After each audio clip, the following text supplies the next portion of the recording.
What is Section 8 really? In this video, I'm going to tell you what it is in layman's terms, and then I'm going to tell you how the money flows from the government and makes its way to you. And then I'm going to tell you about two concepts that you need to know if you plan on renting to somebody who has Section 8. So let's get started.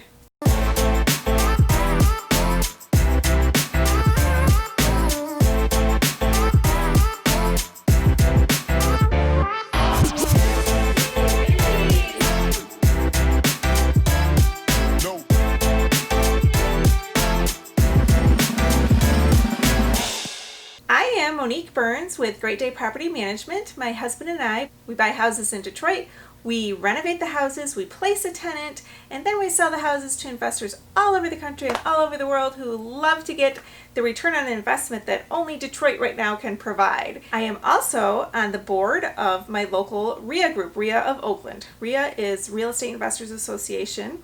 And there's RIA groups all over the country. I highly recommend that you get involved in a RIA group. I'm on the board, so my position is that I do the beginner landlord class, and this is one of the subjects that I teach is about Section 8. So if you are local, head on in, we'd love to see you. So enough of the ads, let's get to it. What even is Section 8? In very, very layman's terms, it is money from the government to the landlord to help cover a tenant's rent.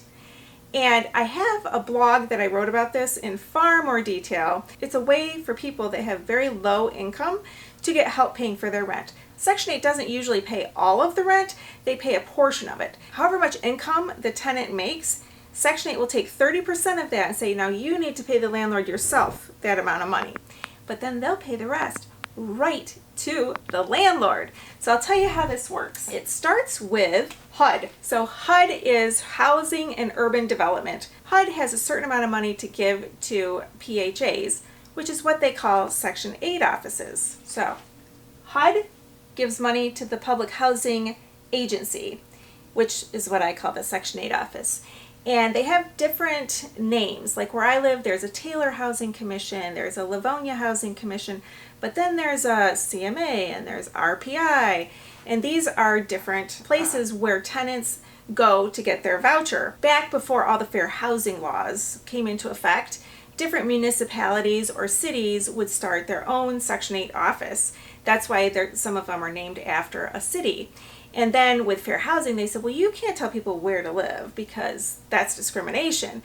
So now the different housing commissions service different regions. But then there's another one in Michigan called MSHDA, Michigan State Housing and Development Authority. And MSHDA is huge. They're like the biggest PHA out there. So they subcontract with private groups that offer the Section 8 housing vouchers. But you want to know, how does the money get to you?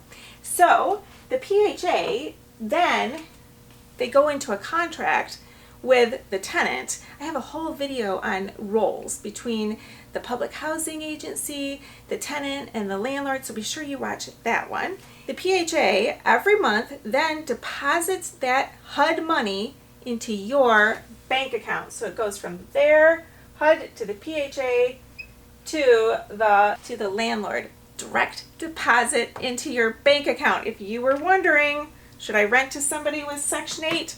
That's a big pro, and I have a whole video of my own pros and cons of renting to Section 8, and I'll tell you, my video is not like any other one that I've seen out there because the other ones don't sound like they have had the amount of experience that I have had here in Detroit renting to people with Section 8. So I told you there's these two things that you really need to know.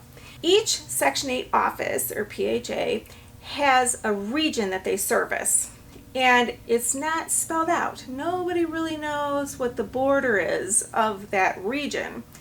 And what that means is if somebody calls me for my house in Detroit and they're with Taylor Housing Commission, I would look at that and say, okay, that's probably my region. That's in the metropolitan area. That's outside of Detroit proper. It probably would work. But if somebody came to me and they had a voucher from the Upper Peninsula, I'm going to say that's not my region.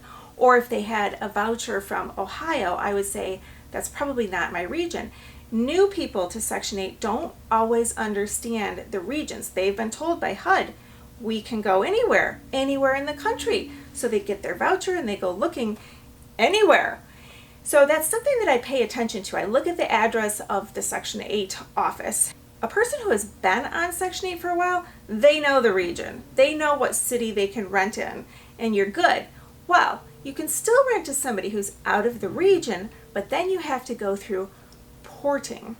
And for somebody to port from one, like say from Ohio to Detroit, it's a very long process. So you have to decide, are you up for it? Because it can take anywhere from an extra 3 weeks to an extra 3 months. So when people say that they're porting, I'm kind of like, sorry, we're like ready for someone to move right in. Unfortunately, they cannot port unless they have a sealed deal with the landlord they're going to rent from. They have all these waiting lists of people that are so eager to get on Section 8. I have another video all about how to get on Section 8. Landlords need to know this stuff. When you get a Section 8 tenant that calls you to rent a house, you need to know how to interview them on the phone before you even show them the house. And I have a whole series of questions that I do to get to the bottom of how their voucher works. So check out that video too. I have a whole series of videos about Section 8 because there's so much to know and there's so much false information out there. So be sure you check out my playlist, and thanks for watching.